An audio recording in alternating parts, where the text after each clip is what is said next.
All of a sudden, I saw the fire coming from the top. I could not think other than saving my life. Mind was like big trauma, like many things, panic, guilt, shame, because people are screaming there inside.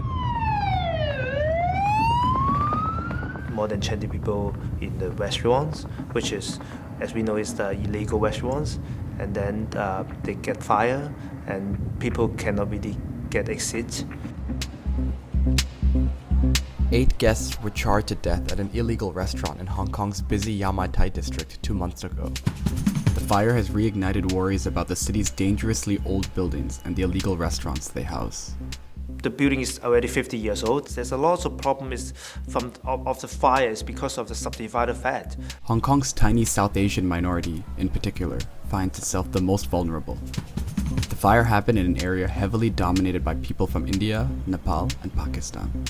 The fateful restaurant served Nepalese cuisine, and all the 8 who died were Nepalese.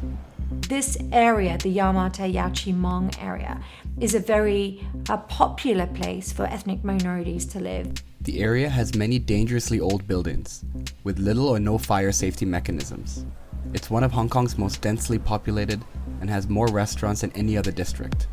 That is counting only legal ones. I think there's a lot of fear where people don't fully understand what happened in that small space in Yamatei. For the ethnic minorities, small restaurants like the one that was gutted are the nerve center of social life. The fire has got everyone anxious, and yet, shutting down eateries might not be what they're hoping for.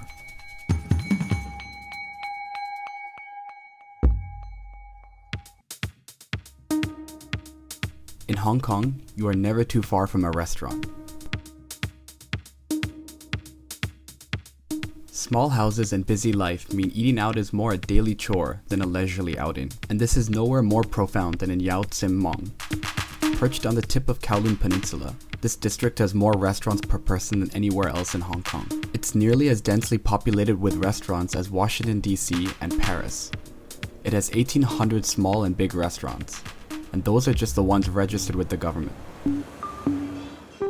Unlicensed eateries operate out of small units hidden away inside cramped residential blocks, with little or no fire and structural safeguards. Not all such restaurants are illegal, but it's not always easy to tell a licensed restaurant from an illegal one. Unlicensed? I'm not worried about it. Who says this was unlicensed and all? That's Karen Limbu. He was at the Nepalese restaurant when the fire broke out.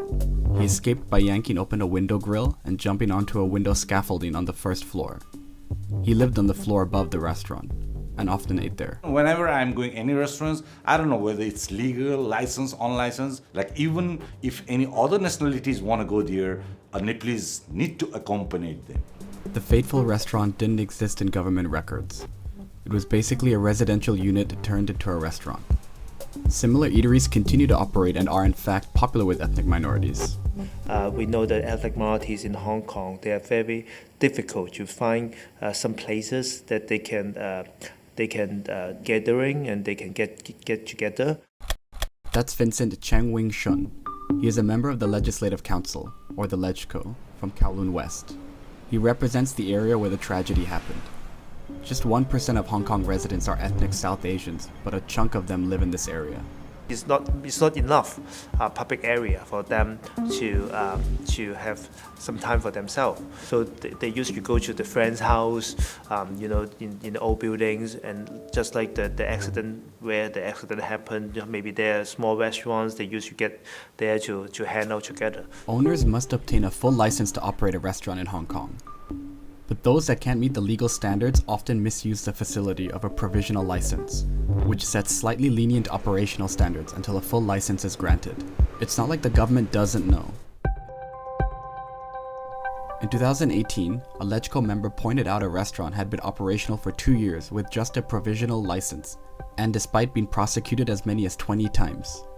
In its reply, the Food and Environmental Hygiene Department said often to stay in business, owners of eateries they prosecute simply transfer ownership or change the restaurant's name and apply for a fresh license.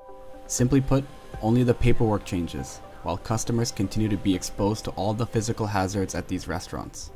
The government, they're doing the investigation now. Of course, they're going to check the the whole area in Yau Tsim Mong, especially is there any illegal restaurants there? Illegal restaurants have their own set of safety hazards. Put them inside Hong Kong's rusty colonial-era buildings, and you've got a deadly cocktail on hand.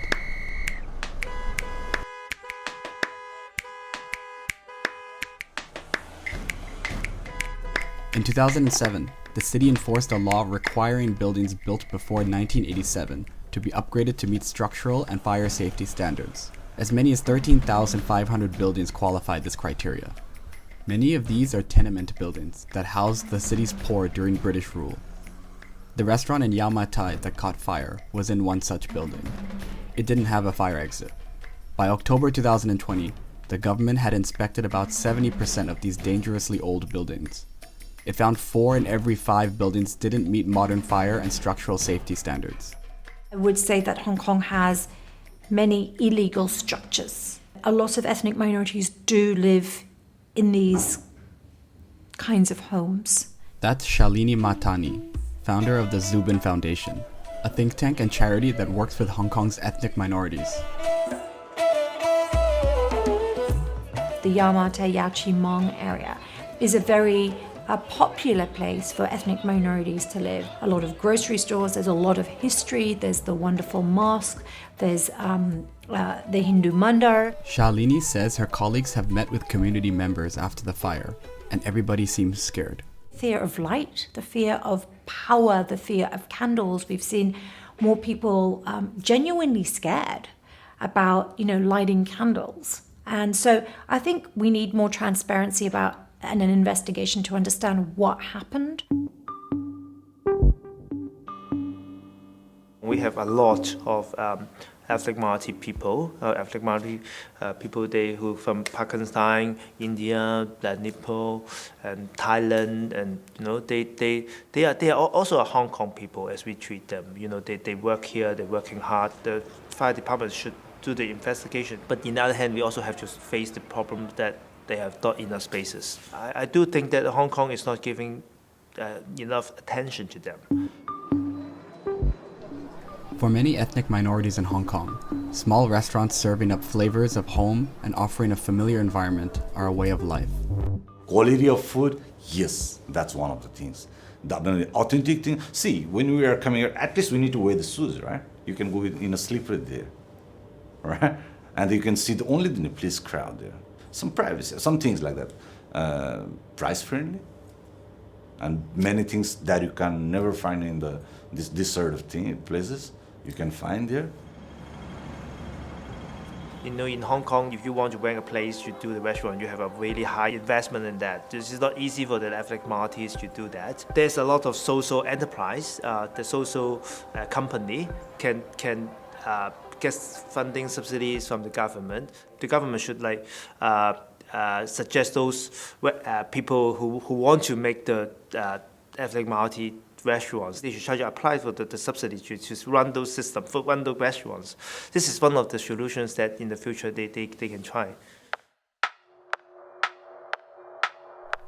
Fire at the Nepalese restaurant has for sure put the spotlight on Hong Kong's illegal restaurants and dangerous buildings. But it has also exposed the fragility of social life for the city's ethnic minorities.